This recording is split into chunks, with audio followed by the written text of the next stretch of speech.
Are you ready, Cecilia?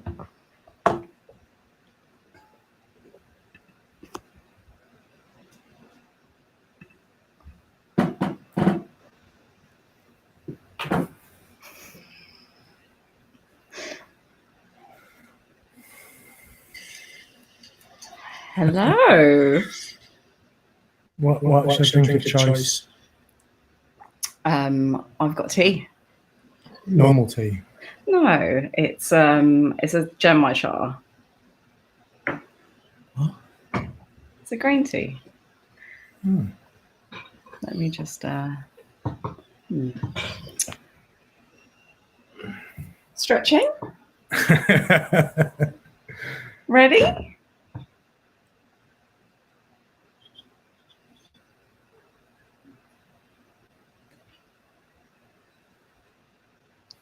What shall we start? Let's start. Really? Yes. What about if we just don't go to the park? It's hot enough. There's also a fly in this room. Is there? Nice. All right, anyway.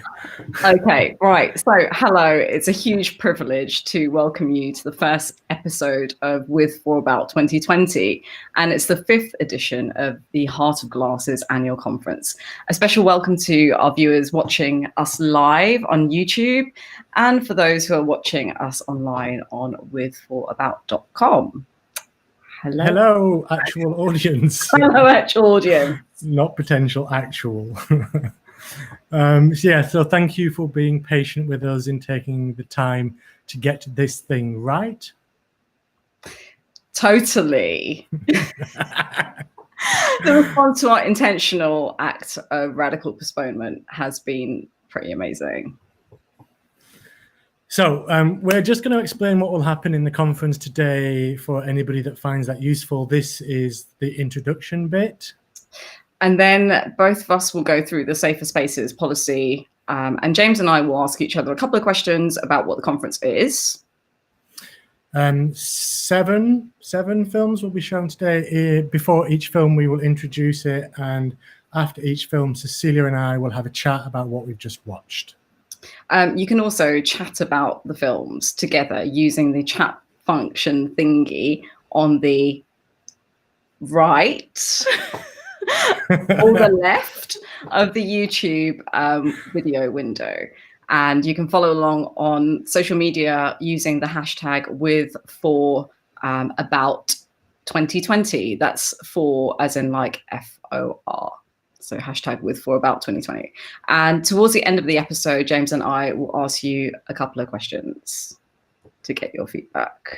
And I will sit up straighter. Sorry. So this is Cecilia, my co-host. Cecilia is a world-famous curator and agitator. Cecilia is super involved in the Royal College of Arts branch of UCU Union and strikes. Big up the workers all day long. As well as having a PhD from Sussex University. And most important of all, Cecilia was in a female Asian metal band when she was a teenager. And of all the important things you need to know about Cecilia, that is the most important. Why did I even tell you that? I don't know why you told me that. What was the name of the band? So again? What was the name of the band? Not gonna mention it right now. Yeah, anyway, I'm just going to message John later and find out. Cecilia, panda or lemur? Llama, do you mean? I couldn't possibly answer that. Oh, spicy. Okay. I know. Here's a left field question for you. Can you dismantle the master's house with the master's tools? Well, depends what other tools are available at the time.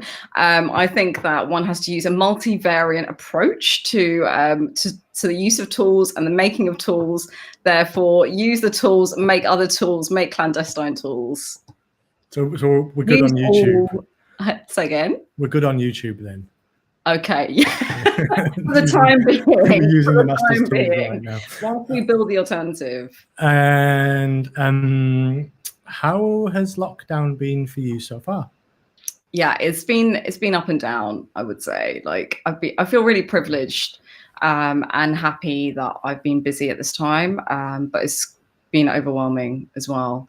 I miss my students. I miss seeing people. And the other day I went with my mom on a socially distanced walk, which was really lovely, but then I just got really upset at the end. She's just down the road in Streatham, so out here in South London. And is mum okay? Yeah, she's good, thanks. Yeah. Good. So, should we talk about Next. you, James? James is a mischievous mental health activist and brilliant artist.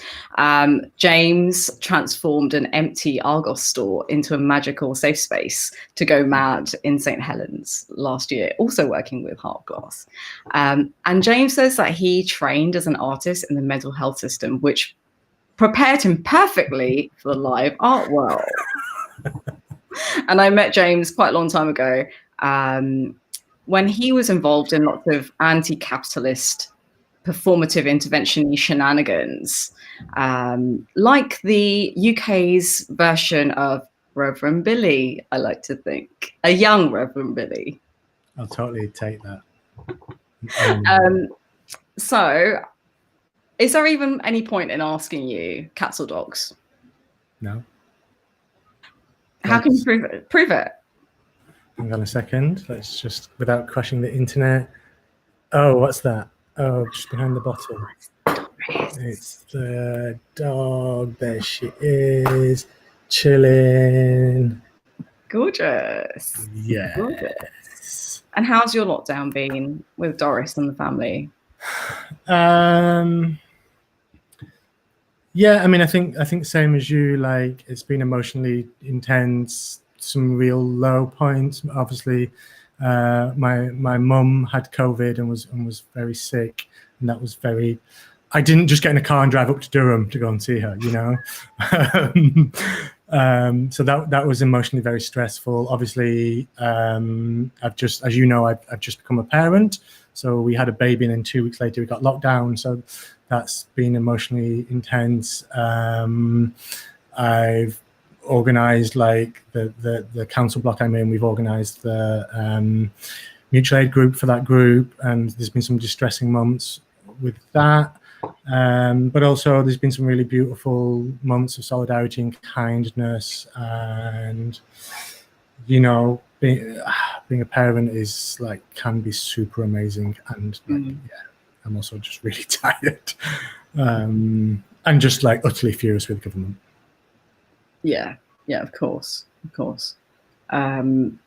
So by the end of the 4 episodes, we will have sorted out the current government. Are you still there? Yes, good. Yeah. Right. This is my shocked face. You're still screaming. We're doing the next bit now. Are we? Okay, so we're going to go through the safer spaces boundaries, and so this is there's a button just below. If you scroll down on the With For About website, you can click on that, and a window should pop up. So you can read it if you need to, but also we're going to read it to you. And this is just so we're super clear about what we can expect from each other and our interactions in this online space. Yeah. So number 1, ableism, homophobia, racism, sexism, transphobia, or prejudice against ability, asylum status, class, ethnicity, gender presentation, nationality, or religion is not welcome here. Each of us has different physical and emotional boundaries that must be respected. Please get verbal consent before crossing these boundaries. Number 3, be aware of the privileges that you bring and how that may affect others. Don't make assumptions on the opinions of others or how they identify. Kindly ask first and then actively listen. Number 5, make every effort not to judge, look down on, or enter into competition with others. Number 6, be aware of the language you use in discussions and how this relates to others. Number 7, work together to foster a spirit of mutual respect. Listen to the wisdom that everyone has to share. Number 8, be kind with your words. give generously to allow everybody time and space to speak and share their thoughts and ideas. Number 9, respect the person, challenge the behavior. And number 10, the rules still apply if you are under the influence of drugs and alcohol. And just a reminder, this event is for people over the age of 16.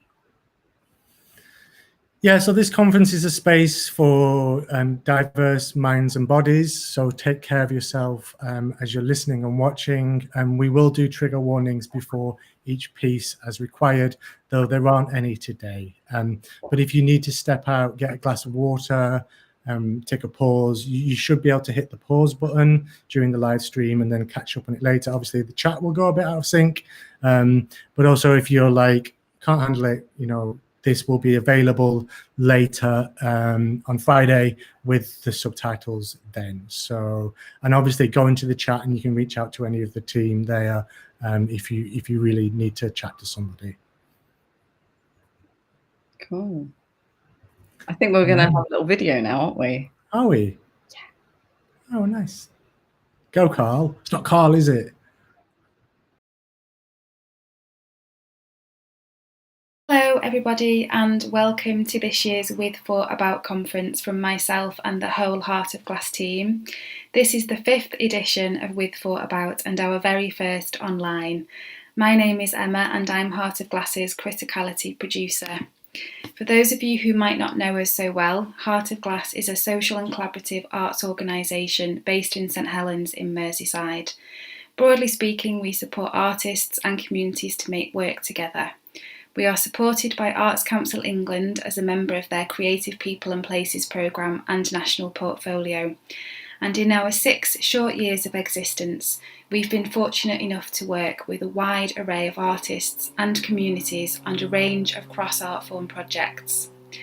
As I mentioned, this is the 5th instalment of With For About, our annual gathering where each year our desire is to create a different kind of conference experience. With For About is not a Heart of Glass showcase, but a moment of public critical reflection through which we explore some of the tensions and challenges in our own work and in the field of practice more generally. This year we are really thrilled to be working with James Ledbetter, aka The Vacuum Cleaner, and Cecilia Wee as our conference co-curators. We were originally ready to launch our conference in person in St Helens back in March, but world events required us to shift our thinking.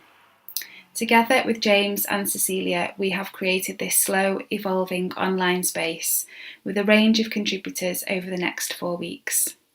We've been overwhelmed with the response to the conference and to the open call, which is still live until the 8th of June. We'd really love to hear your feedback on this experimental format and hope that this journey can be a positive contribution to debate at such a necessary time. We're particularly sad not to be able to welcome you to St Helens, our home, our community, so we are sending a virtual welcome and look forward to meeting you in person at a later date, hopefully soon. We'd like to pay tribute to all of the contributors and partners who've taken the baton and run with this against the backdrop of an extraordinary moment of challenge. We'd also like to pay tribute to you. We appreciate you sharing this valuable time with us and look forward to being stimulated and challenged together. So without further ado, I'll hand over to James and Cecilia and this week's contributors.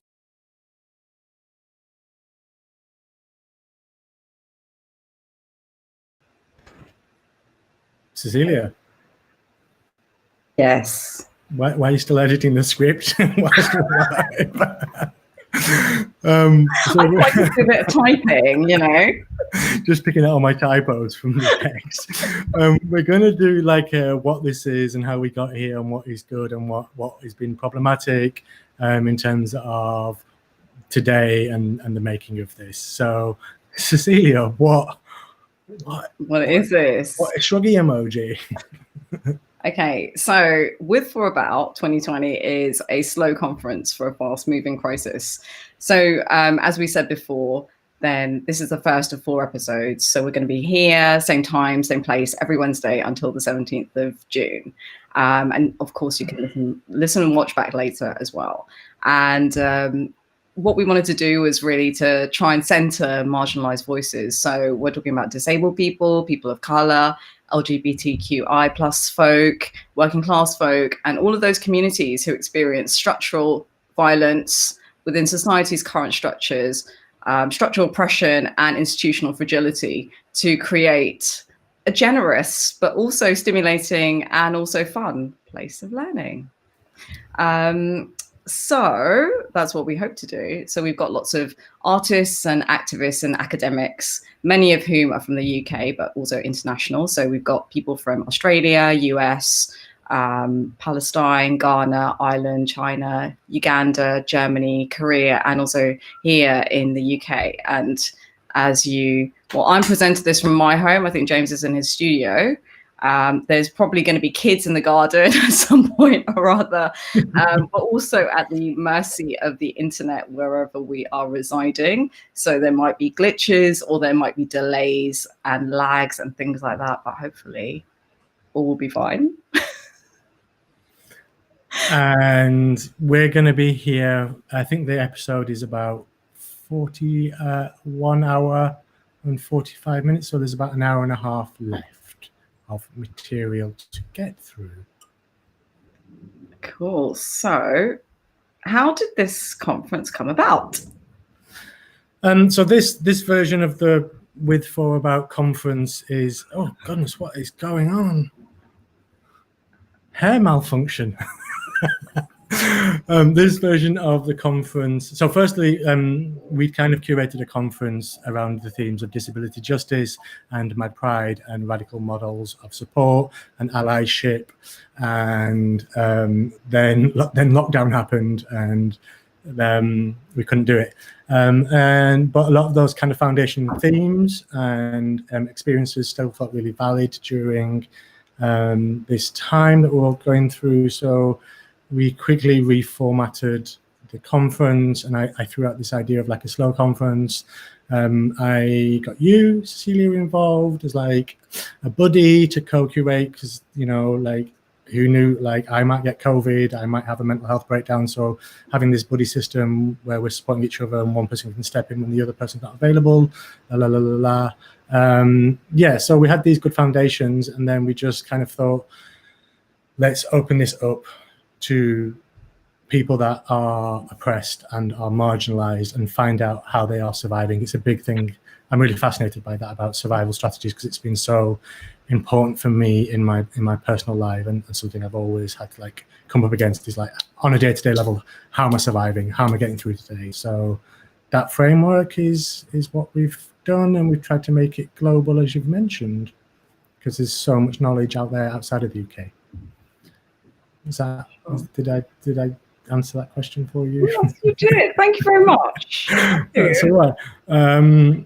What's been good about the process of assembling With For About 2020?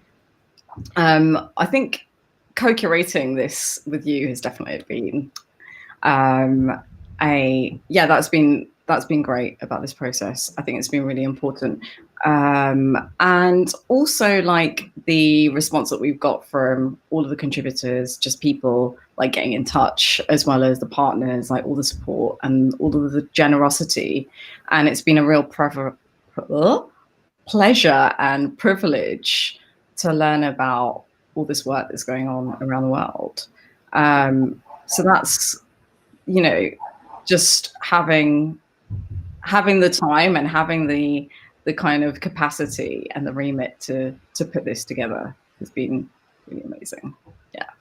Nice. So what have we got wrong? We talked about the good stuff. Now, like, onto the other stuff. Let's two people that struggle with self-confidence, let's ask them what's wrong.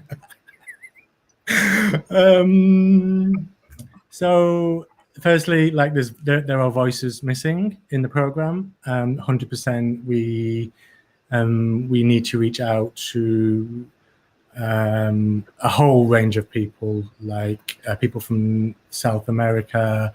We need more Black British voices. We need more people learning disabled voices.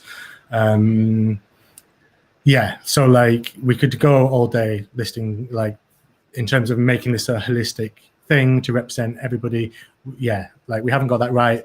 We've put this together really quickly, and that, you know, this is really like a 2-year job. So we acknowledge that this is not like a perfect curated thing to include everybody's voices. And we, you know, the open call is still open. So if you're watching and you're like, you can look at the program and you see there's something missing, scroll down and click on the open call button and like feed us some stuff. 100%. Working in this way on this like Zoom, Jitsi, like. I'm pretty used to it. Like I'm used to like doing global organizing with activists all over the world, but like it's just not nice, and like we're all juggling so much that it's been really stressful at times. And I think we all need to do some like thinking around this, and maybe it's a question we come back to like on the last episode as well, to do some more chats around that. What is there anything, key things for you as well that haven't been right? Yeah, I think it would have been great to spend longer to be able to do this, because we've only been doing this, like we've been doing the co-curating, and I love co-curating because it is that kind of idea of like putting together different knowledge and our different perspectives and building something together, and that's been really important. But having the time to like really sift through things and really make decisions at the pace that we need, that things need to happen. So yeah, I was actually thinking about seeing some videos today. Yes. Is that okay? Yeah, I mean, I'm sure people didn't listen to come to us do tangential questions for an hour and 45 minutes. Oh, indeed. Shall I tell you about the first video? Yeah, why not? Go for it. Okay, cool. So the first video today is from Bamanya Brian, and he is an artist and musician and builder of modular synths out in Uganda. So he responded to the open call with a video of a project that he's currently working on. It's a pretty cool project, pretty DIY project. Let's dive straight in. Carl, cue Brian, cue Bamanya Brian.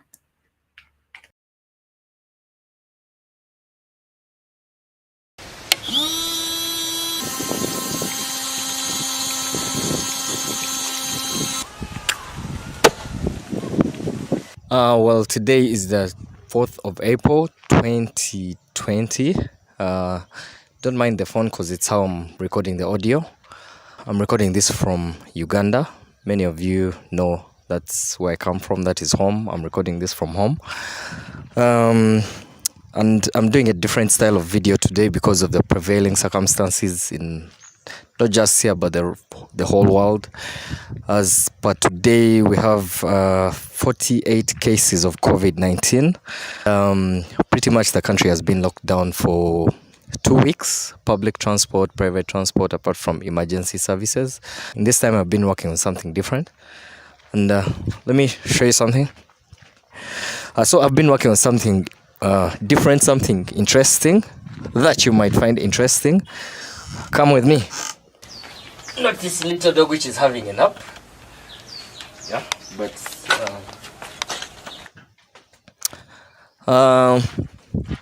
this is a pile of plastic bottles I've been collecting around, but please watch the rest of the video to understand why. In this video, I will be demonstrating the setup I used to produce sodium hypochlorite. Sodium hypochlorite is the main ingredient in commercial bleach and is a widely known disinfectant used in food production as well as for medical purposes. It is one of the disinfectants recommended by the World Health Organization to clean surfaces of COVID-19, the other being ethyl alcohol. Whereas a concentration of 70% alcohol is required to clean surfaces, only 1% sodium hypochlorite solution is enough for the same purpose, showing its potency. Sodium hypochlorite can easily be produced by electrolysis of brine, which in simple terms is a solution of table salt.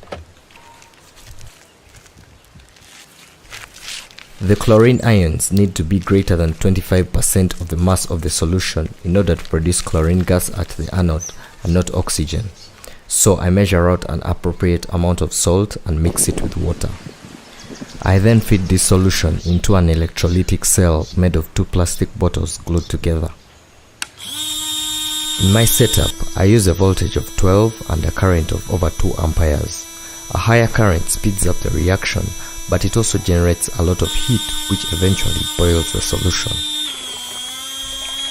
To prevent this from happening, I rigged up a simple cooling system driven by a water pump to extract the heat from the system through cooling tubes into the large metallic container.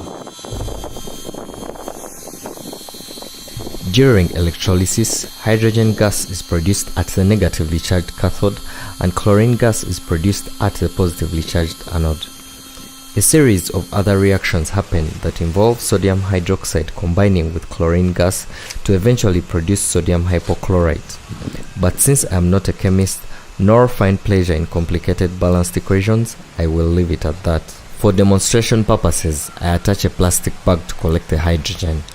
After about an hour, the plastic bag has collected enough gas. Hydrogen is less dense than air and was used to lift passenger zeppelins until 1937 when the Hindenburg disaster happened when a German airship caught fire on docking, killing 36 people. Hydrogen burns with a pale blue flame that is nearly invisible in daylight. The flame may appear yellow if there are some impurities, just like in my case. According to Faraday's law of electrolysis and some more boring mathematics, 1 amp hour of electricity will produce 1.32 grams of chlorine gas. I aim for a 5% concentration of sodium hypochlorite as is available in commercial bleach. I then transfer the remaining solution into a plastic bottle. Sodium hypochlorite is a pale green liquid that has a strong smell of chlorine. To most people, it smells like swimming pool water, and this is no surprise since chlorine is used in water purification. It is a strong oxidizing agent, which is why it makes a good disinfectant. Its oxidizing properties also make it a good bleach, as is demonstrated by this unlucky handkerchief. Sodium hypochlorite breaks down in sunlight, which is why for commercial purposes it is packaged in opaque bottles. And talking bottles, the reason why I showed you a heap of plastic bottles at the beginning of this video is because I intend to use the recycled bottles to package the sodium hypochlorite. I intend to distribute it for free to people that may not be able to afford soap or hand sanitizer with the approval of the authorities. If you want to see this project proceed further, please consider a donation to my work through the channels listed below. Stay safe and thanks for watching.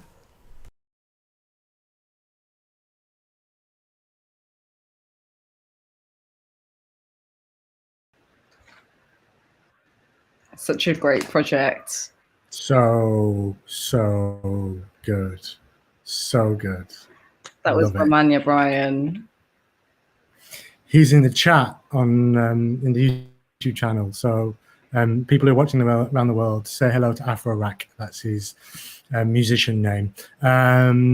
Cecilia, let's dig into this. What do you like about it? I love well, firstly, I love the fact that he's like producing the original, as he says, modular synth label that's coming out from Africa. That's really important for all of those 100%. electronic music lovers out there, and electronic music makers out there. So that, as well as the fact that he's kind of cheeky and he's doing something that's super simple, but he's obviously extremely knowledgeable about electronics, and he's just using all these DIY everyday materials. And actually, I think about all of the other people around the world who are probably doing like really cool projects like him. Yeah. How about you? Why do you love it? Well, I guess, like for me, like DIY aesthetic, DIY politics all day long. I love that. I remember the day he sent the video through, and I just happened to be going through the open call emails. I was having a really crappy day. Like, I think the baby had been up all night. I hadn't slept, and I just watched it on the big screen, and I was just like, this is it. This is like when when we as a community step in to care for each other and just do super practical stuff. And then, yeah, like you've said, like the video is like, it's well made, it's entertaining, it's structurally smart. He's got this like beautiful smile. It's, yeah, I just loved everything about it. And I was like straight away going like, Cecilia, quick, like check this out. This is amazing. Like get on this. Like we gotta have it. So yeah. Yeah. And it feels like the perfect way to start a kind of like conversation about the current situation and survival strategies to go like DIY politics is always in there. It's always like a key thing. Definitely. So yeah, we have put information about like Bamanya Brian's projects as well as like his details on our Twitter. So mine is at Cecilia Wee and James is at Vacuum Cleaner. Also in the bio page, if you scroll down and click on contributors, you can see all the contributors that we've got the bios and images of from so far. And you can click on the links from them, or you can go old school and put their name in a search engine and find them. Reach out to Bamanya, send him an email. Yeah, like find out if he's on PayPal, like make a donation to the project, 100% all day long, DIY politics. Definitely. Big love to Bamanya Brian. Big love. Okay. What's happening next? So next up is Martin O'Brien, and this is a film that he's made with filmmaker and musician Suhail Merchant. And Martin is a really interesting artist. He is a performance artist and thinker and zombie and actually really prolific, working across performance and writing and video art. And he's really examining his life as somebody born with a life-shortening disease. He's also a big head, and that doesn't I don't mean that in a negative way. I mean just that in a very impressive way, that he is an extremely articulate and clever person who is a lecturer in performance at Queen Mary University of London. Should we watch it? Wizard of Davis, do you want to play the video?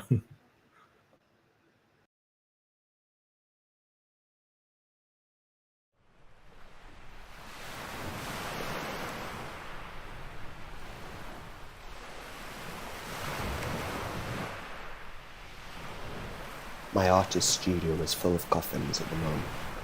They're stacked up on top of each other, still covered in bubble wrap. There are 9 of them in total. These were to the materials for my new performance, A Last Breath Society Coffin at the Institute of Contemporary Arts, London. The work was due to be performed at the end of March. It was exploring ideas of community, closeness, and loneliness, and sickness and dying.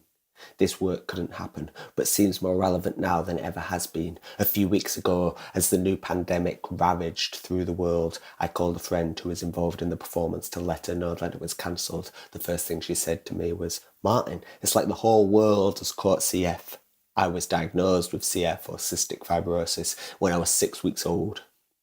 My friend is the artist Cherie Rose, whose partner Bob Flanagan died from CF in 1996. Her assertion was startling for me, and I started to think about the experience and aesthetics of this pandemic and the ways in which they seem to mimic a life lived with CF. I began to think about the ways in which the experience of CF management and our peculiar survival strategies were being taken up by a wider population. Gloves and masks are a regular part of CF experience, and social distancing is a very familiar term for anybody with the disease. The symptoms of COVID-19 are also part of CF experience: coughing, shortness of breath, and exhaustion. Growing up with CF means a constant facing of your own mortality. My older cousin died from the disease aged 12 when I was 8 years old. This was the first time I understood death as part of life. This was the first time I knew I would not live to see my hair turn grey. This was the first time I began to understand existence and temporality under the conditions of disease. The life expectancy for someone born in 1987 with CF like me is 30 years old. This information was plastered all over charity appeals for the CF Trust. I was sure that I would die at 30. The temporal movement towards this age was the defining condition of growing up for me. Death was an obsession. I reached and surpassed 30. Death did not come for me. In an attempt to understand what it means to live longer than expected, I formulated the notion of zombie time. This is the temporal experience of living on when death was supposed to have happened. Zombie time is a different relationship to death and life. It's a form of enduring life when death is no longer the certainty it once was. It's no longer linear. It's full of breaks and ambushes. In zombie time, you keep moving, but not towards anything, just for the sake of moving. No goals, only desires, no plans, only reactions. The only constant is the presence of death, but not in the way it once was. For the zombie knows death and breathes in death. Death is in me instead of somewhere else. Zombie time offers a way of conceptualizing a change in relationship to mortality. The temporal experience in my childhood and early adulthood was one of moving towards a death date. Zombie time insists on a different temporal proximity to death, like the Hollywood zombie, which holds within it a paradox in that it's both dead and alive. Those of us living in zombie time experience death as embodied in life. We had come to terms with the fact that we were about to die, and then we didn't. This necessitates a fundamental change in how we imagine death and our position in relation to it. The French philosopher Michel Foucault once said that the sick living body is the anticipation of the corpse it will become. But in zombie time, perhaps as a new way of conceptualizing sick life, not as an anticipation, but as already a corpse with new life breathed into it. The end of life is now ambiguous. Death is keenly felt as a lived experience, but not as something in an imagined future, rather something we are constantly living through. There is no Grim Reaper anymore. Death is not external, but exists within a person as the experience of living. I think that the temporal experience of living in this pandemic might be something similar to zombie time, in that it is necessitating a change in relationship to sickness and mortality for large portions of the population. The virus means that the previously healthy are thrust into a contiguity with sickness and death, which means they are forced to face their own mortality. Zombie time helped me understand my own experience of temporality and the ways in which death functioned as part of life. It offered an articulation of something which I was unable to find elsewhere. Perhaps it might be useful for others trying to describe the temporality of the pandemic and the ways in which people are forced to become acutely aware of death as part of their own life. There is a widespread imagination of what death might look like for each individual and for our families. It seems as though we are living through a global zombie time, one in which shatters the temporalities of healthy living. These shards of temporal experience may well be put together again, but for now we exist in a liminal temporal space. The Last Breath Society, coffin, is like a lot of my practice. My work has consistently used the materiality of my disease, breath, mucus, coffin, to explore what it means to be born with a life-shortening illness. I had often insisted on the isolation of dying young as a lonely process, as one which renders a person outside of the dominant experiences of life. Indeed, the experience of living with cystic fibrosis can be solitary. Those of us with the disease are unable to be in a room with anyone else who shares the condition. We must remain 6 feet apart from one another when outdoors. Those who best understand the feelings of cystic fibrosis are unable to be together, unable to talk about survival strategies, unable to hug, kiss or fuck. But my feelings about the loneliness of sickness and dying are changing. The Last Breath Society is in some ways a gathering of my horde. The Last Breath Society is a semi-fictional group. It's a gathering of those of us living in zombie time and others who are forced to consider what death means because of their proximity to it. Perhaps now, my neighbours and co-workers should all be part of the society. Perhaps now the politicians who underfunded our health service and the footballers should all be part of the society. Perhaps now the doctors and post people, the nurses and the drag queens, the police and the deep sea divers should all be part of the society. The explorers and the singers, the cleaners and the stadium announcers should all join this society. The young should now join the old in the Last Breath Society. Perhaps you should be part of the society too. The Grim Reaper stands outside all of your doors now, and there is no way to ignore the knocking. His skeletal face peers through your window and watches you sleep, and it's fucking terrifying. He's become a friend to me, but a friend that will one day betray me. I know not to trust him. As an artist, my work is often imagined worlds in which only the sick can survive. My film, made in collaboration with Sahil Merchant, The Unwell, was shot in 2015 and first shown in 2016. It's set in a city in which it is always night. Human life has been replaced by the unwell. These are B-movie style zombies, always seen alone. I play all of them, staggering through an empty city coffin. The opening of The Unwell is a series of empty streets, roads and buildings at night. Watching it back now seems eerie as I look out of my window at the empty London streets. The film imagines a new form of life.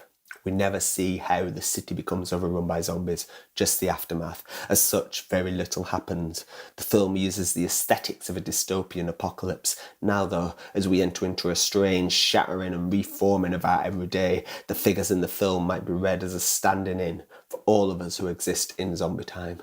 Unlike the Last Breath Society Coffin Coffin, which is an attempt to bring people together to combat the loneliness of temporalities that put barriers in the way of closeness, The Unwell demonstrates the distance between bodies and experiences. There's never, ever more than one unwell figure in any shot. They stand or walk alone, solitary and ambling, coughing and bleeding. In my work, though, the cough is a symbol of hope, a symbol of the future, and a symbol of change. The cough functions as a sick language of sorts, as these unwell beings speak out to no one but themselves.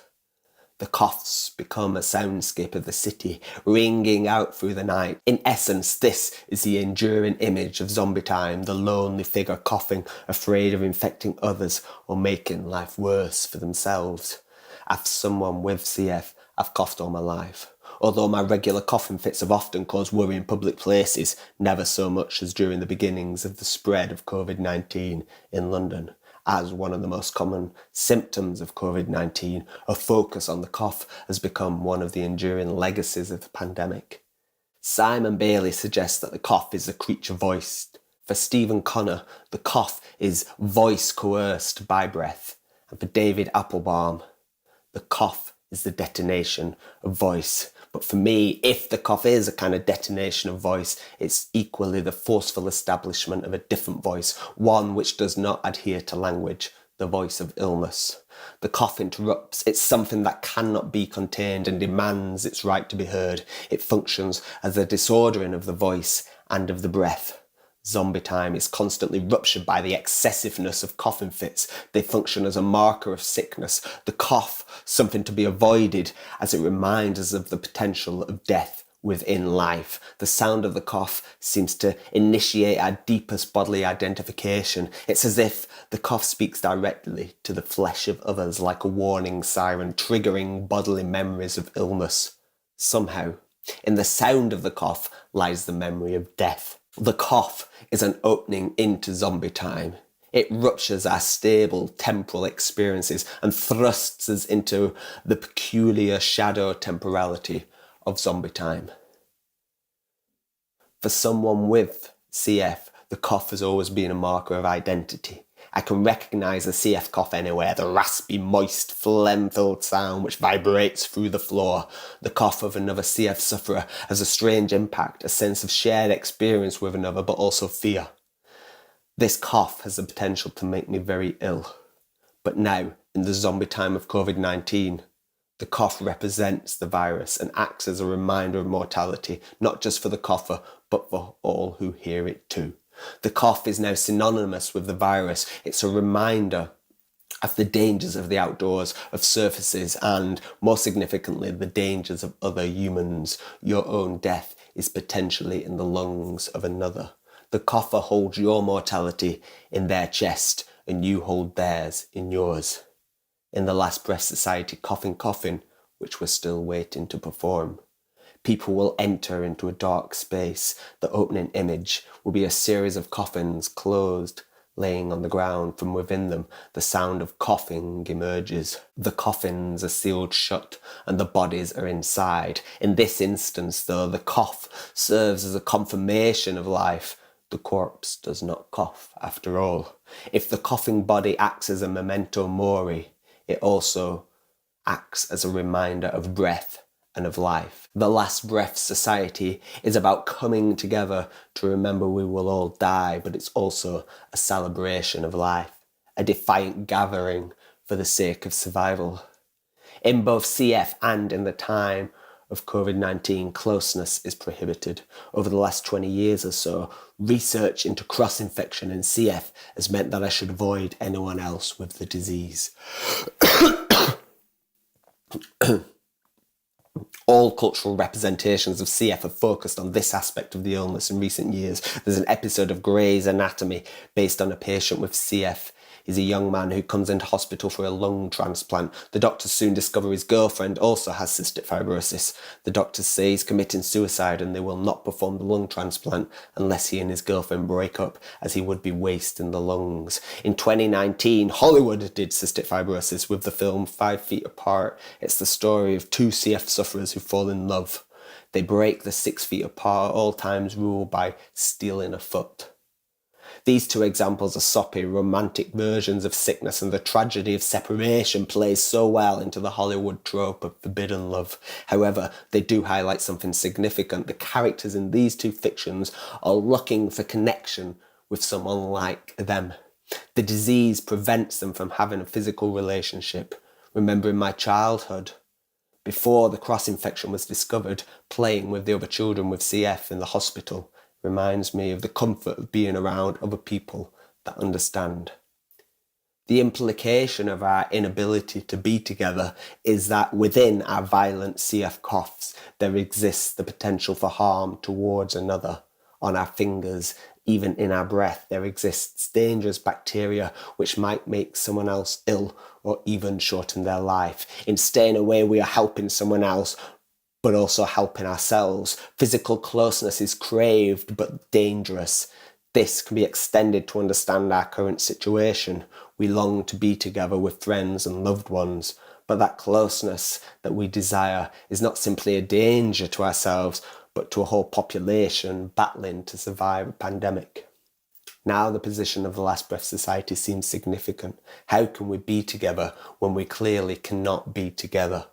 The multitude of online options cannot replace touch or closeness. We are united through a temporal experience but cannot form important and necessary friendships or communities. Our CF bodies which are failing are left to do so alone. The people we worry about as the virus spreads are disembodied voices on the end of a phone. What we would give to hold the people we love now, what we would give to love the people that share our experience.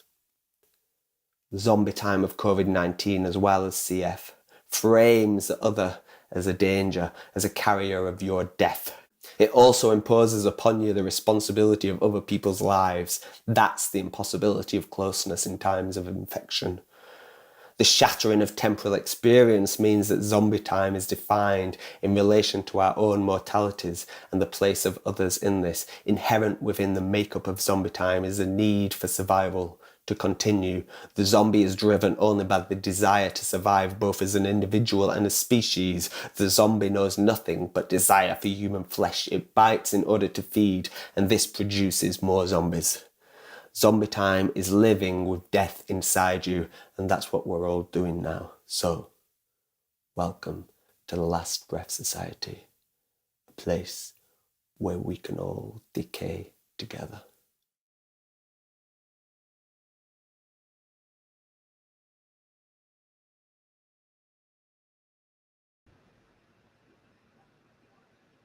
A place where we can all decay together. Yeah. Wow. Isn't it? So good. It's so good. It's so good. Yeah. A lot to digest as well, though. It comes at you pretty fast. Like you're right, it is accessible, but it is like, yeah, and beautiful and on point and so good. There is definitely so much in there. I've got a question for you, James. Have you? Is it a pre-written question in the script? Never work with children, animals, or trolls. Talk to me about what it's like for non-disabled people to be moving closer to the experiences of disabled people as we find ourselves currently in the situation of the pandemic. That's a big question. Yeah, so it is. like part of me is a bit like, welcome to my world, right? Like as somebody that has spent years in hospital or months trapped inside, like I'm like, yeah, it's not so bad. Like, you know, we've got the internet nowadays.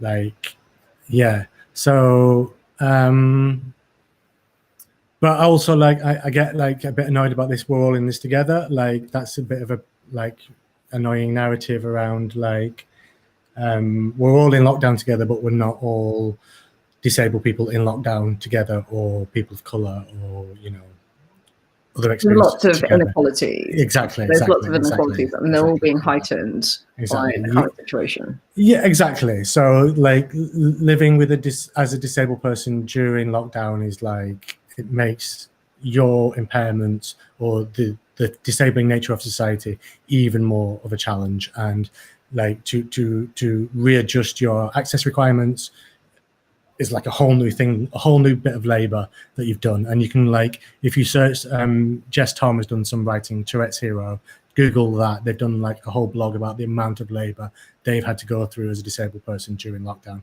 So there's that. I think like also like there's this like fetishization of disabled people's coping strategies, which I find really problematic, because it's like, I'm not a resource for you to like come and pilfer from. Like we have survival strategies because we need to survive. And that's not like, oh, we need to survive. It's like, no, we're dead in a lot of situations. It's really, really serious. Yeah. So, yeah, I feel like if we're going to start having this conversation about survival strategies, people need to come and get involved and be good allies, not see us as resources. 100% that. Yeah, like the last 10 years of austerity. I mean, like, yeah, that and just like, you know, like the government have really got rid of the Care Act. The government have radically changed the Mental Health Act, and that has a profound effect on disabled people. So it's kind of scary, and I've had to do a lot of like late night phone calls to people who were very, very distressed. And so I think that's why when I saw Martin's video, and like he says this thing about being in the spaces of other people with similar impairments that he, you know, he touched on in the film, that really like, for me, that's like, yes. And it's hard to be in those spaces right now, but even the WhatsApp groups or the like, you know, 3 a.m. call going like, yeah, you've got this, like that's yeah, sorry, I'm like going on now. No, you're talking about all these important things, and also you're kind of like referring to these ideas around, I suppose, what it's termed as access intimacy, or like, yeah, you know, all of these ideas around like mutual care.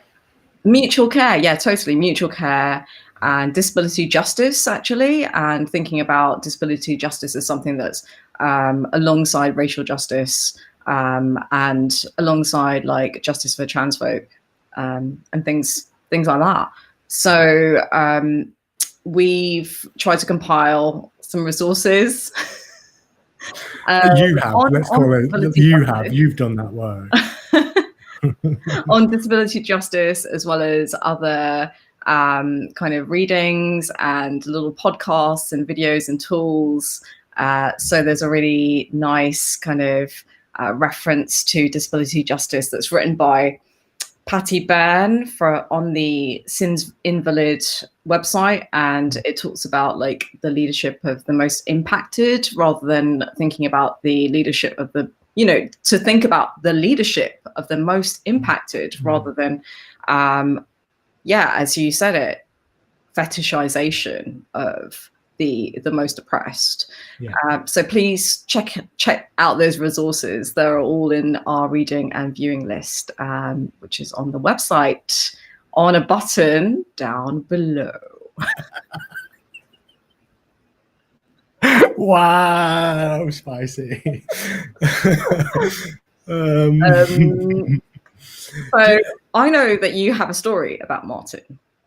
Oh yeah, Martin O'Brien is from Burnley. I'm from Burnley, and we went to the same secondary school. Like I'm a bit older than Martin, and we both went to Burnley Youth Theatre. And I have these like vague memories. Like Martin says, "Is this not true?" But I have a vague memory of Martin being in the production of Tom Sawyer when I was like 14 or 15 or something, and this being this little coughing boy. Like yeah, so this is like super weird that like this, like I went to the same school as this like huge internationally respected performance artists. It's amazing, right? Also Julia Howarth, I actually don't know who that is. for the people that watch Coronation Street, which is a show here in the UK, she also went to Burnley Youth Theatre. So I know that Brian, Bemania Brian and Martin O'Brien have both been watching the stream.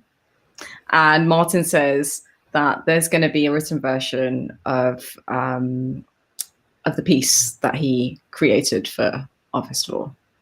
And the Wellcome Trust is going to publish it online, and he'll let us know about it. Wellcome Collection, not Wellcome Trust. Whoops, Wellcome Collection. I don't know. I reckon the Wellcome Trust are quite busy trying to make a vaccine. I did think so. I mean, I would put Martin on a level with a vaccine, like personally, but other people might disagree with that opinion. No. I think it has a purpose. I think it has a healing purpose. Oh, 100%. Actually. 100%. Yeah. All day long. Yeah. Exactly. Totally. Okay, so you can find out more about Martin's work. He has an Instagram, and that is Martin O'Brien Art.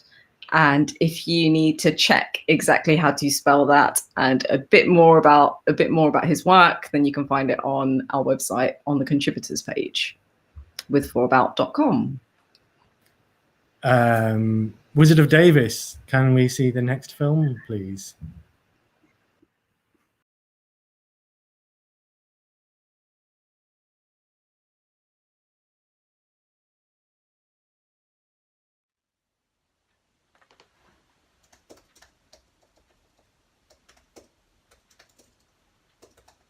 Hi, my name is Selena Thompson. I'm an artist based in Birmingham, and over the next few weeks, my cat and I are going to be making some little films about our lives. This is the first and only one with Bella, my cat, behind the camera in one of her favourite spots. She'll see you, or rather, you'll see her in a bit. For now, enjoy the world through her eyes.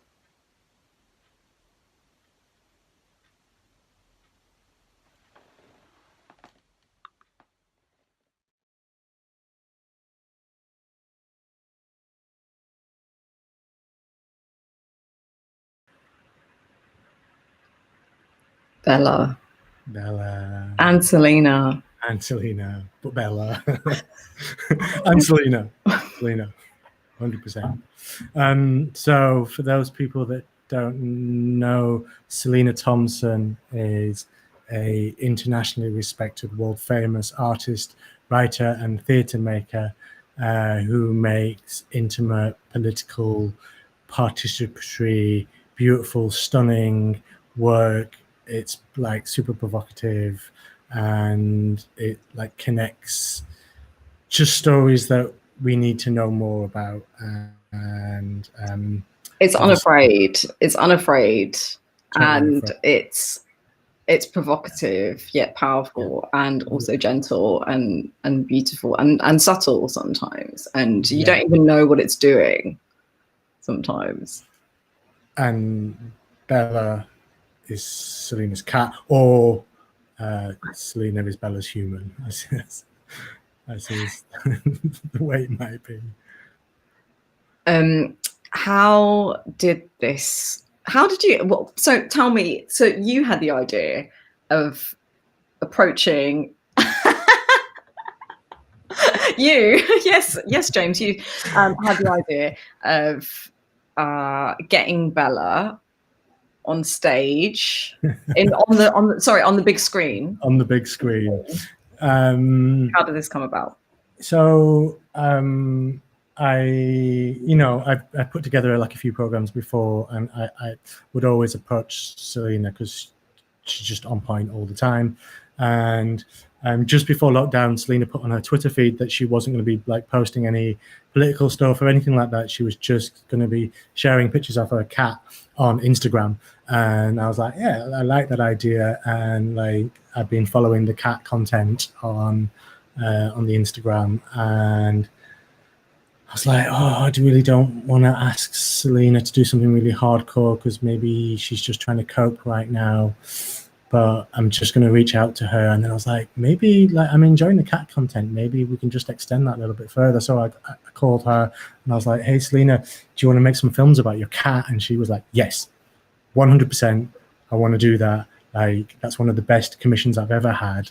So, and I was like, great. And like, we all need that cat content. We all need more non-human content. I mean, that's going to be a running theme throughout With For About 2020, I feel. Yes, and I say that as a dog person as well. I'm swallowing my pride right now. But like, yeah, Bella's a fine cat, so like it's legit. It's totally legit. So every week we're going to be spending a little bit of time with Bella and Selena, which will be really good. And James has already mentioned Selena's Instagram, which is Selena at Selena Thompson. So that has amazing cat content as well as brilliant on point readings. So wonderful screenshots of things that Selena's reading that are always super interesting. So you can find a link to Selena's website and all our contributors on the contributors section of withforabout.com. Do you want to say something about Selena's piece, Salt? Because you saw it and I didn't get to see it. I mean, those people that have seen it, it was Heart of Glass programmed it in the Fair Festival like 2 years ago or something. I didn't get to see Selena perform it, but it's just a monumental. Yeah, it's like one of those seminal pieces straight away. It's just stunning. So Selena, on a boat, retraced the transatlantic slave triangle from the UK down to Ghana, over to Jamaica, US, back to the UK, and it's just the story of her journey and the understanding of her heritage and her body and mind and what it goes through on that journey. And it's just beautiful. I don't have the words to describe it. Like, I'm not a smart enough person to do that. I'm getting emotional even thinking about it. Like it punches really hard and with such tenderness, and that's like such a hard thing to get right. So yeah. Thanks, but also like I understand totally that it took a lot for Selena to make that piece and to perform it, and like I think that's something we all have to recognize. Like the labor involved for her to make that piece is just astronomical. Like, yeah. So full props to Selena. For sure. Yeah. For sure.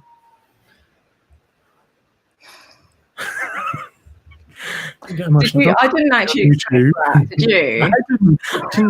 I didn't. But I was just started thinking about watching it and then going like, shit, like, yeah. Sorry, I shouldn't swear. Should I? It's daytime TV. Anyway, they can bleep it out in the subtitles when they subtitle it for Friday. Or watch again. Shall we move on? Yeah. Cassie Thornton is our next artist. Cassie is an artist, an activist that Selena, you introduced me to. Selena? I'm not Selena. I'm Cecilia. introduced me to. Do you want to tell the good people about her work? Yeah, sure. So Cassie Thornton is a artist and activist from the US. She's currently living in Canada, but actually she is in lockdown in London with her partner Max Haven until Monday or sometime next week. So she refers to herself as a feminist economist, and she does all sorts of things, including feminist economics yoga. She's been involved in strike debt in America, as well as doing some amazing kind of debt interventions where she hypnotizes hedge fund managers and stuff like that, all in the name of art and, of course, activism. So at the moment, Cassie is developing this project called The Hologram, and has been for a little while, as well as being part of this center and action lab called the Reimagining Value Action Lab, which is in Thunder Bay in Canada, where she resides. Ready? Hit it, Carl.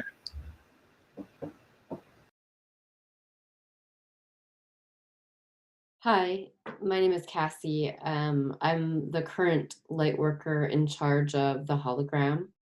The Hologram is a peer-to-peer health project, and it is currently existing in the realm of art.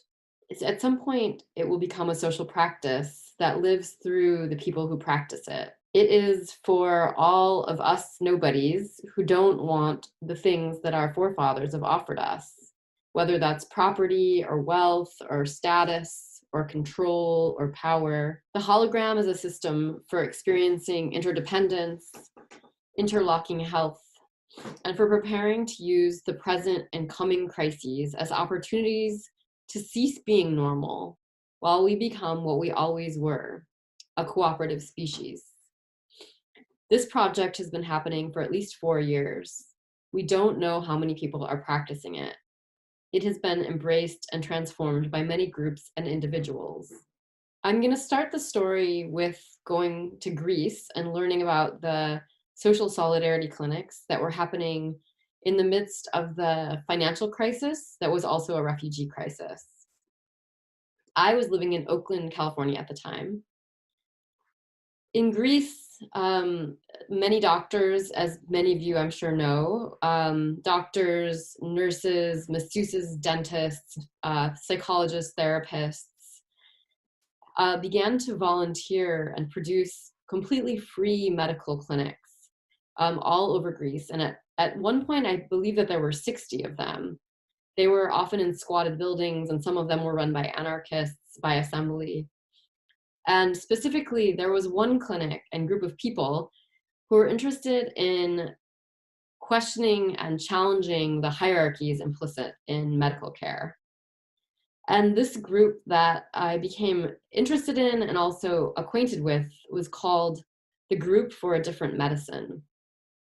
And they developed many, many projects and protocols that challenged hierarchies between genders, between doctor and patient, between refugee and Greek.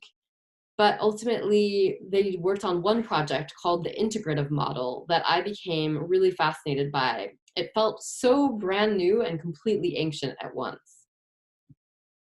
So this project that they were working on became really influential to me. And then when I shared it with friends in Oakland, it became a kind of group project to think about how we might apply this free, non-hierarchical medical care to our lives and situations where we weren't living in California thinking that we had a crisis, but yet with huge amounts of homelessness, huge racial inequality, no one living with good medical care, or most people not without good medical care. What we were living through was not called a crisis, but I wondered what it would mean if it was. Would that mean that people would begin to experiment with what it means to provide and receive care outside of the system we came to know? So in Oakland, California, I wondered how this Greek model would work. And the Greek model worked like this.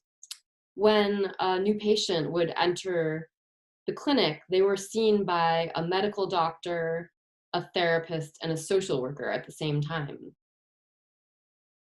And those three people would ask the patient all about who they are and what they eat, who's their family, where do they work, what is their posture when they work, where do they get their food, to whom do they owe debts.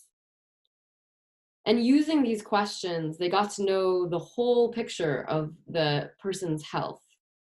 And they developed a way to make a health card that covered all of this various information. And then after about a 90-minute meeting with the patient, they would devise a 1-year plan for them to get whatever kind of medical care they needed, but also to do the things that would make them thrive.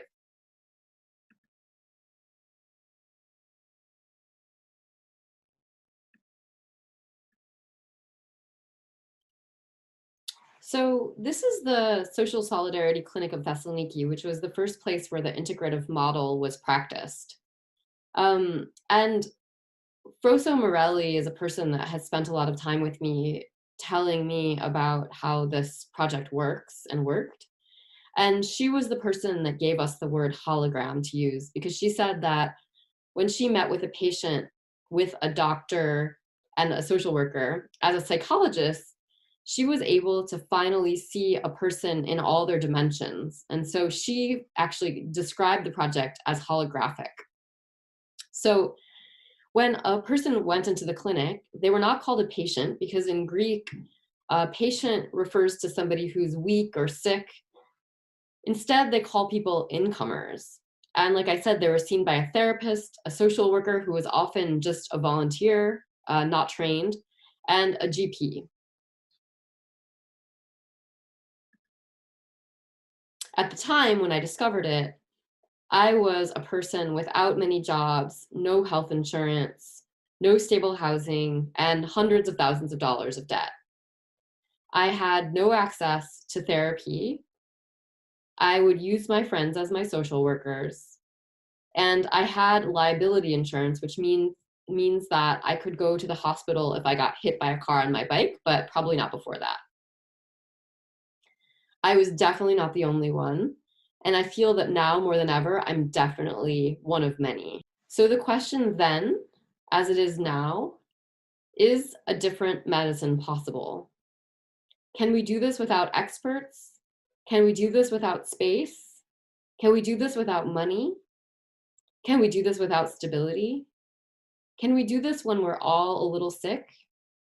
Can we do this when we've been taught that we can only trust experts? Can we do this when we don't even trust ourselves? So how do you organize your own care before and during an emergency within a set of completely unstable conditions? Many of us have lost our jobs. Many of us know that our future jobs are in question. Maybe we're not paying rent and we don't know what's going to happen.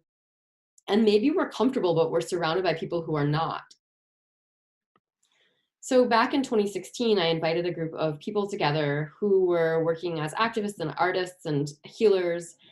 And we began to imagine how we could actually take the project that we saw in the integrative model and make it something that was viral and peer-to-peer, that we could use ourselves without having any experts or any space, and where we could actually regain the skills of trust that capitalism had stolen from us.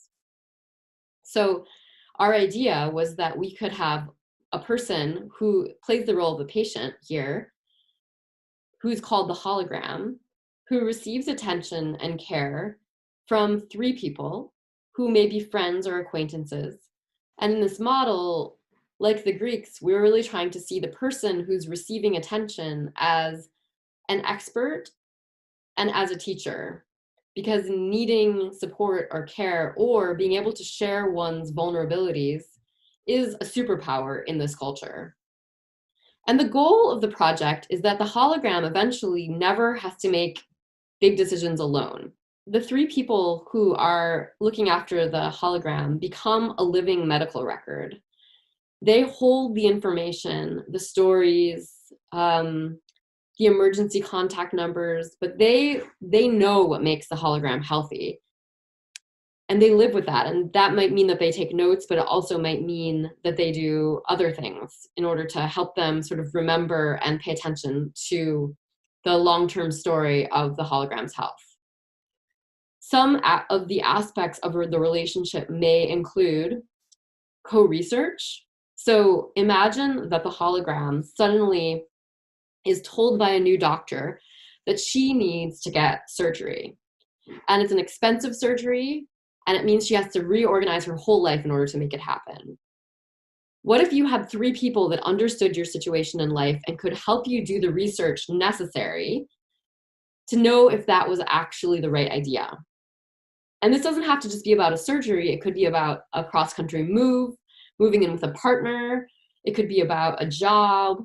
It could be about how you decide to treat a family member. But these kinds of big decisions sometimes need the co-research of people who are not the center of the situation. Obviously, we've gone over asking questions. So there's a general sense that over and over and over again, the people that are looking after the hologram are asking her questions about what makes her tick, what makes her healthy, and what doesn't. And so over time, they're able to actually notice the hologram's patterns. The hologram always exists underneath all other forms of healthcare. So it doesn't replace anything, but like I said, if you get in a spot and you actually need to make a change around your healthcare, or if you need some sort of big decision made around how you're going to proceed with your healthcare, the hologram can actually support you to get what you need to navigate really difficult bureaucratic health systems, et cetera, et cetera. An important thing to understand in the hologram is that health incorporates all aspects of life. We can do this practice online or in person, on the phone, whatever you like. You can work with people you know or people who you want to know. We haven't yet developed a service where we can organize your hologram for you with strangers, which I know some people want, but we don't have the capacity to do that yet, but we will. And the duration is up to you. You might meet every season for the next year, and you might make those meetings 2 hours long, or you might do that every month for 6 months, or maybe you just commit to one meeting. But the goal is that eventually you'll get in a rhythm and it will be easy to continue, and you can actually make a plan to do this not for 1 year or 2 years, but actually for 10 years or 15 years. Can you imagine the feeling of rootedness that you might have if you knew someone and someone knew you for that amount of time with this sort of specific focus? But that's just the beginning, because the most basic and important part of the hologram is diversifying our experiences of reciprocation. So the primary rule is that after the hologram and her 3 people, who we call the triangle, begin to have a rhythm and a routine for how they get together, that means it's time for the group to extend. And the members of the triangle who are giving the care need to receive care. So those people that are giving the care get the support from the hologram to lead them through what it takes to actually make them into a hologram, for them to arrange their 3 people so that the project continues to grow virally over time. And health is not just something one receives. It's actually the supporting of someone else. The moment when you feel like you've received care, you are well enough to then turn around and give it to someone else, to make someone else a hologram, that the real transformation happens. So the hologram eventually turns around and makes someone else into a hologram, if that makes sense. Okay, so here are the top 3 secrets of the hologram that you can't forget. This is not therapy. This does not replace therapy. It's not modeled after therapy. It actually sort of hates therapy. It's a way of having really new chances for formal communication about needs. And it's a chance to become interdependent. So, as you may have noticed as I described the model, this does not have a one-to-one reciprocation. So if I'm a hologram and I have 3 people looking after me, I don't give back to them what they've given to me. I pay it forward to someone else.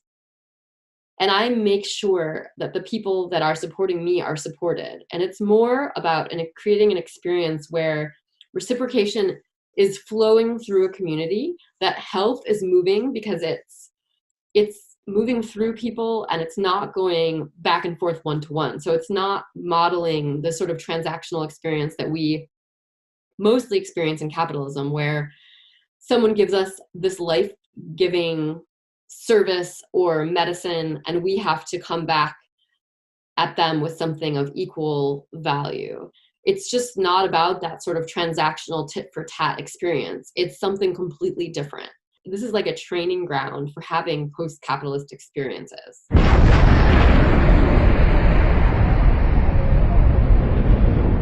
I think maybe one of the most important things about this project is that it demands everyone to look at the hologram as a powerful person and as a person with the capabilities to teach and who is an expert about her own health. The ability to articulate vulnerability and need is something that is not valued by our culture. Everyone that goes through this project must understand that needing support doesn't make you weak.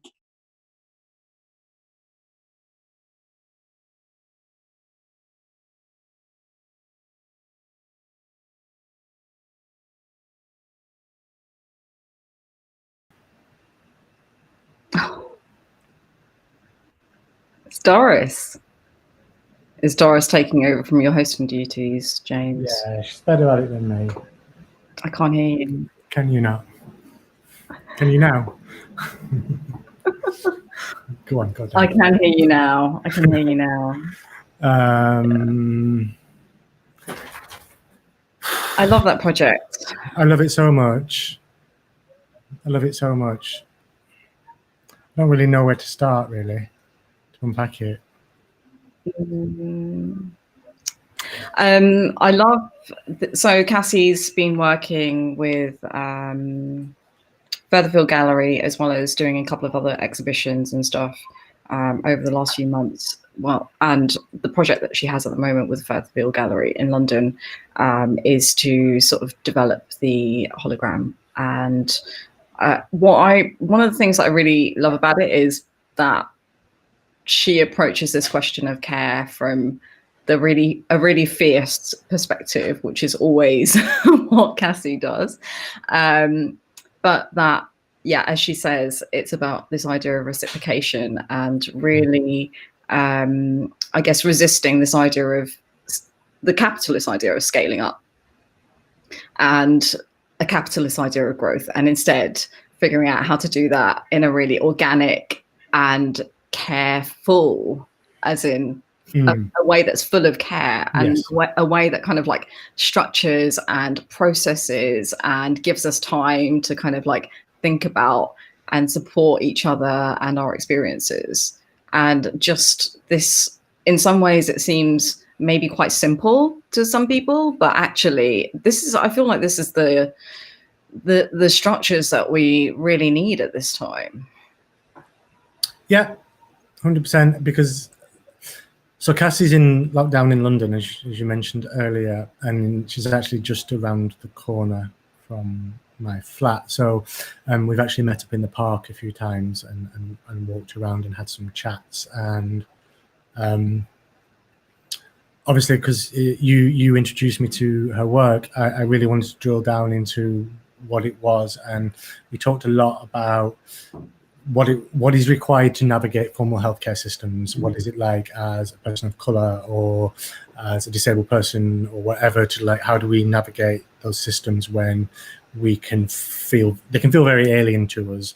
And we both spoke a lot about the need to have that solidarity framework around us, like to know how to ask the questions, or how to access the thing. And I know it's something that you and I have spoken about in terms of our own needs over the years, and like it feels really healthy right? You need to be coached. You need to be coached, but also it feels really healthy to formalize that relationship, because a lot of those relationships are informal models of care. How do we share those strategies with people How do we bring other knowledge into those strategies and formalize it into an actual survival system that everybody can access? And that's why I love, like as you say, this model of growth as a survival strategy and stuff like that. It's so beautiful and it's like super nourishing and stuff.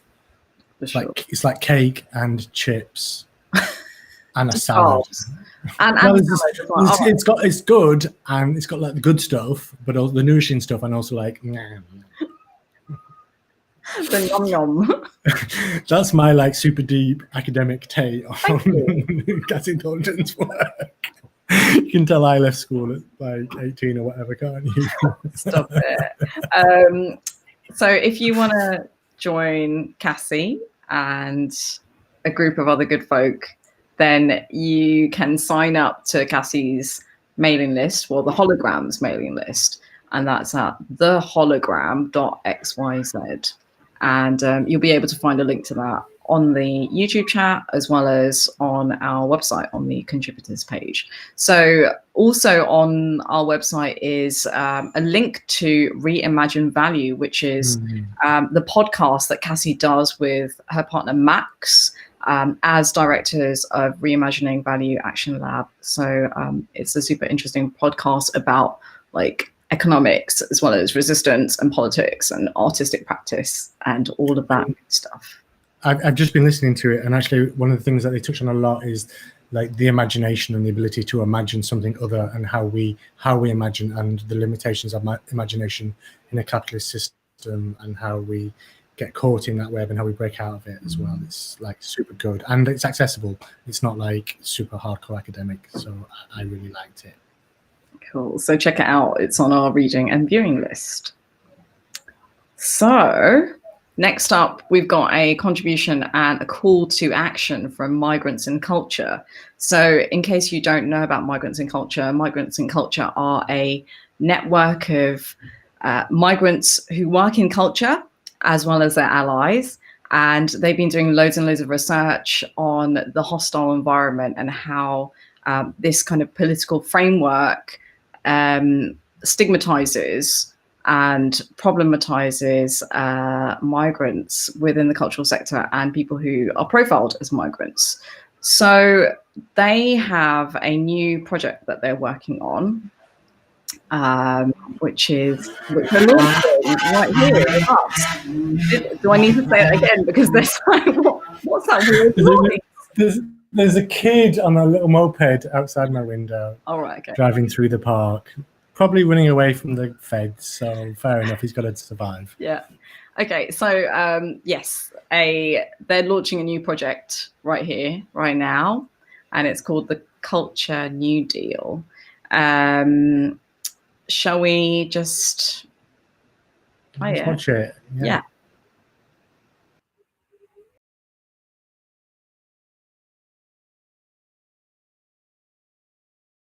Hello, we are Migrants in Culture.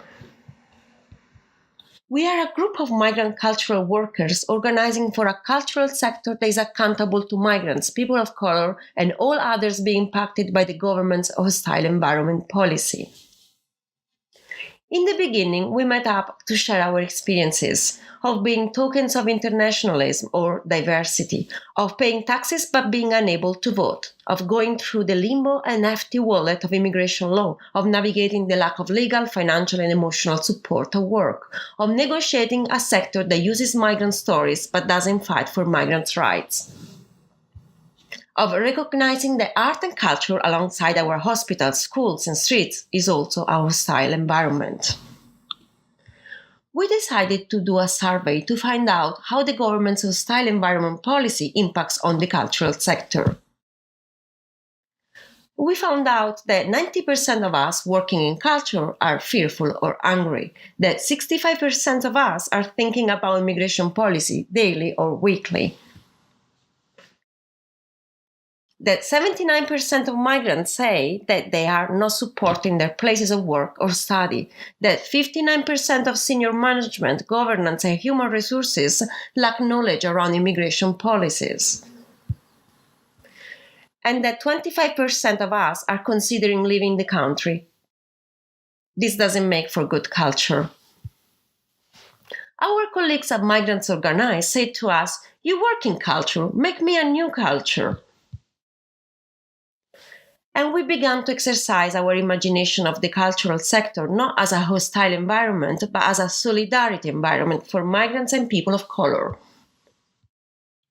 In our Activation Day, we brought together migrant cultural workers, organizers, and allies to share and learn from one another and to start thinking about what we needed in order to transform our sector. A lot has happened since, as we witness inequalities of society being exacerbated by the COVID-19 pandemic, in which people of color, migrants, the disabled, and chronically ill are being disproportionately impacted. It feels like the only way forward is for us to work together. We want to ask, what will a cultural sector look and feel like if communities of color, migrants, disabled, queer folk, and the working class were leading it? How could we create stronger intersectional grassroots leadership to ensure that our voices shape our recovery of the cultural sector that is grounded in social justice? What could be our culture new deal? In other words, we are not postponing, we are not going back to business as usual. Oh no, this is a portal and we need to organize. For this slow conference in fast evolving times, we want to begin this process of transformation with the wisdom and experience of everyone involved in this conference and beyond. We are proposing to ask you all 4 questions. Your answers will help us to describe the future, to examine what is broken, to pull together our knowledge, and to understand what it will take to resource the change. This stage of visioning of Culture New Deal will be shaped by participatory action research, a community-oriented and led research model for change. Your answers will design a longer-term, accessible and community-led process to ensure communities of color, migrants, disabled, queer folk, and the working class articulate and lead a Culture New Deal. We want to begin the process with gratitude for all the knowledge that already exists. The question we want to ask are, let's examine what is broken. What is the most broken in the cultural sector today? What causes you to live, work, and create in ways that are unsustainable and unjoyful? What must be left behind? What must be transformed? Let's shape the future. If you were part of a cultural sector that centered marginalized communities of color, migrants, disabled, queer folks, and the working class, what will your day look like? How will you live? Where will you work? How will you earn your money? What language will you use? Who will be there with you? Describe any of this in as much detail as you can. Let's pull together our learning. What practices and policies could most significantly transform the cultural sector for you? What can we learn from the wisdom and innovation of communities of color, migrant, disabled, queer folk, and the working class? What can we learn from practices outside of the cultural sector? Let's research the change. What resources do communities of color, migrants, disabled, queer folk, and the working class need to lead the transition from the cultural sector of today to the cultural sector of tomorrow?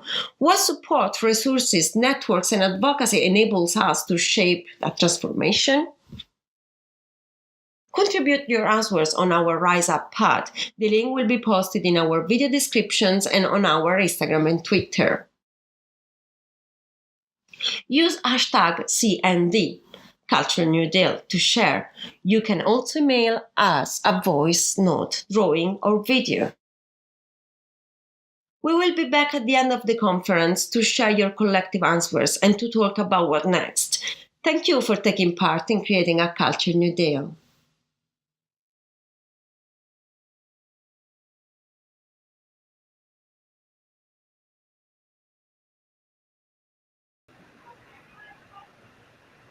Cultural New Deal. Yes, please. Yes, please. Yes, please. So just to recap, as there's a lot to take in that video, we're just going to quickly recap it for you. So if you would like to get involved in shaping migrants and cultures, Culture New Deal, you can find a link on the contributors page of With For About. You can do the search engine thing for Migrants in Culture. It's in the chats and on the Twitter as well. And then you can go to a Rise Up Pad. A Rise Up Pad is basically like a non-corporate version of a Google Doc, without all the surveillance technology, like YouTube. Hi. Hi, Larry. And you can add your responses to the 4 questions that they've outlined in that film. Those 4 questions are: what is the most broken in the cultural sector today? Second question is, if you are part of a cultural sector that centers marginalized communities, what would this look like? Third question is, what practices and policies would most significantly transform the cultural sector for you? And the fourth question is, what support, resources, networks, and advocacy will enable us to shape a transformation? So you can also follow Migrant Culture on social media, and we'll see Migrants in Culture return for the last episode of With For About 2020. That's on the 17th of June, and they're going to be able to share. So if you contribute to that collective knowledge generation process by answering the questions that Migrants in Culture are posing, then they'll be sharing back what people have been saying on the 17th of June, and they'll also be telling us how they're going to take that process for the Cultural New Deal forward. Amazing. Do you think we need some more Bella? I need some cat, yes.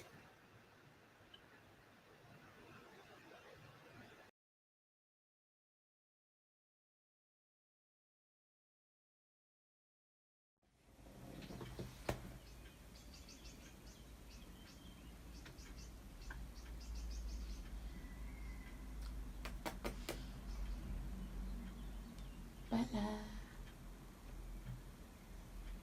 Bella? Do you want to come over here?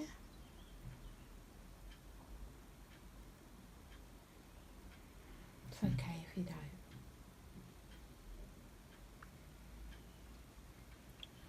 Bella is a dark brown tabby.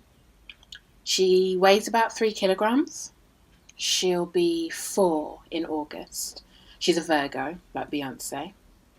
She likes dairy, milk, yogurt, cheese, ice cream, which is unfortunate because she's lactose intolerant. She likes poultry and beef. She likes small, rattly mice, fishing rod toys, routine, scritches beneath the chin or on the side of the face, and being underneath my bed. She dislikes fish, being picked up, other people, unpredictability, other cats, any cat bed I've purchased for her. I think she probably dislikes lockdown. And that's Bella 101.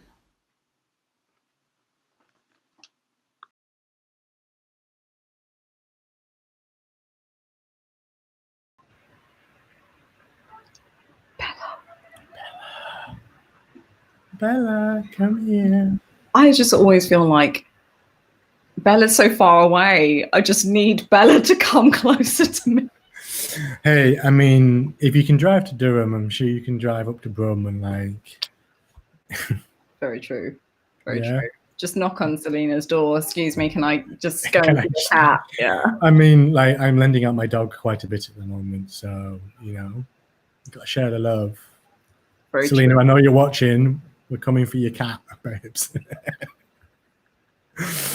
Yeah, because we've got to give a shout out to all of the pets and the soft toys who are holding it down for their humans. 100%. So shout out to Doris. More I like doing shout outs. Can we do some more shout outs? Yeah, come on then. All right then. So shout out to whoever sent that super wild, spicy tweet from the civil servant's Twitter account. We salute you, whoever did that. I'm sorry you've lost your job, but we love you. Shout out to John and Lily and Sunny and Doris. shout out to all the chemistry teachers out there, especially the ones up in Durham. Shout out to anyone else who grassed on Dominic Cummings, the only legitimate form of grassing.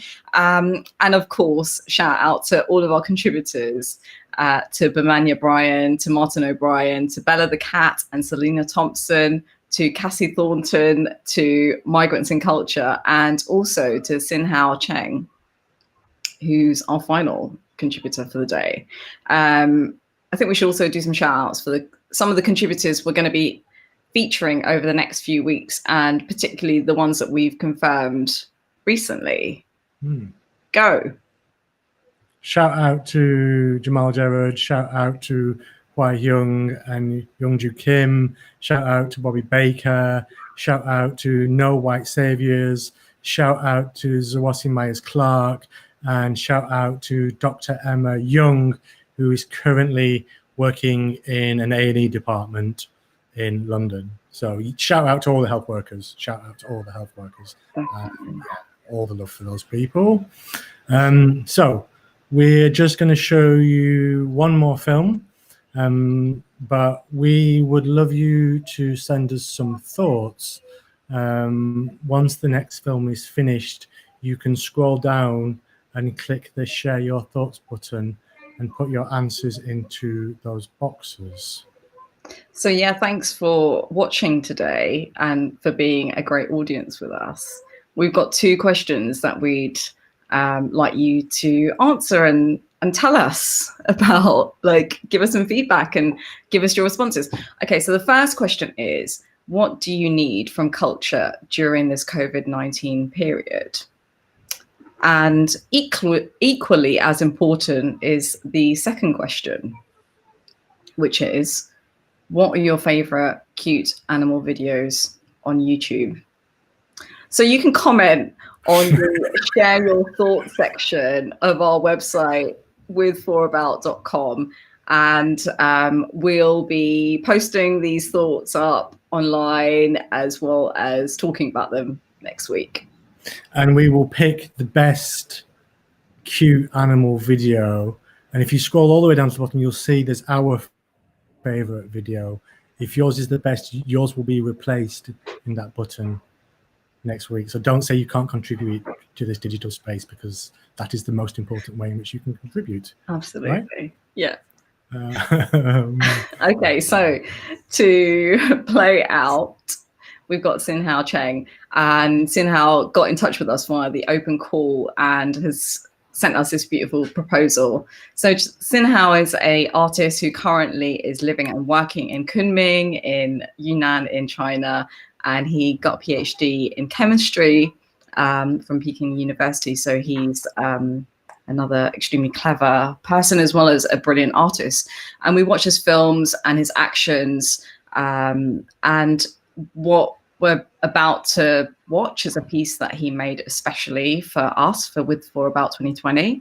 And I would just say it's very slow and gentle. Like, just make sure that you stick with it until the end. And yeah, just take your time, as this being a nice, a beautiful, gentle way to try and end this episode. He's in the chat apparently, so reach out to him and say hello. He's at home with his beautiful dog as well. Cecilia and I will be back next Wednesday at 2:30 p.m. UK time. I'm Vacuum Cleaner on the Twitter sphere, and I'm Cecilia Wee on the Twitter sphere.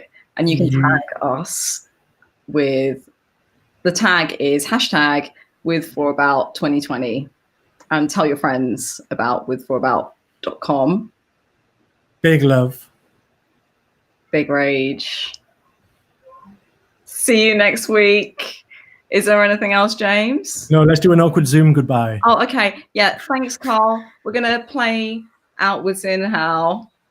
Bye.